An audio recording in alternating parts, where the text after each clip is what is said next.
ဘာလို့မလို့တော့ ကိုမပါဝိုက် ဟာတော့မတားနဲ့လေမင်းတော်တော်ခက်တာပဲ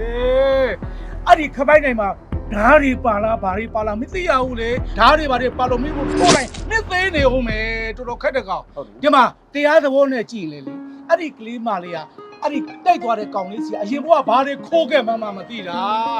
ဒါကြောင့်အခုလိုပြန်အနှိတ်ခံတာပြီးတော့ဒီကလေးမလေးပုံစံကိုကြည့်ရတာကညာရလက်ထက်နေတဲ့တစ်သေးမလေးပုံစံကွာဖုံတစ်လုံးလောက်ကတော့ခဏလေးနဲ့သူပြန်ရှာနိုင်တယ်ဖုံးကိုယူသွားတဲ့ခပိုက်နဲ့လေးရတာသူတို့မိသားစုကဆင်းရဲပါလေကွာကဘာမေးလောင်တားကောင်ချနေတယ်မကြားဘူးတယ်မလားအဲ့ဒီဖုံးလို့ရောင်းပြီးတုံးတယ်သူတို့မိသားစုအနည်းဆုံးတစ်ပတ်10ရက်တော့တုံးရတယ်လေကွာဥပမာမင်းကငါပြောမယ်ကွာငွေရဲ့အစာဘာတော့ကျွတ်အဲ့ဒီကျွတ်မတဲ့ကျွတ်ရမှာလေ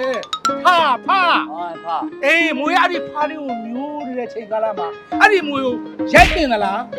မရိုက်သေးဘူးဟာကိုရဲ့အစာရိုက်လိုက်ရင်ဘာဖြစ်မလဲအကုသို့ဖြစ်မယ်မရိုက်လိုက်ရင်ကုသို့ရ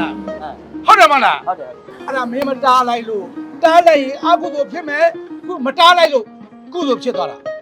ဟုတ်တယ်နော်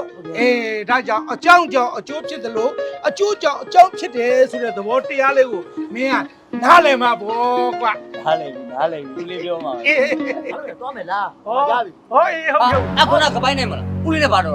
ငါတားလေဟမ်တားတား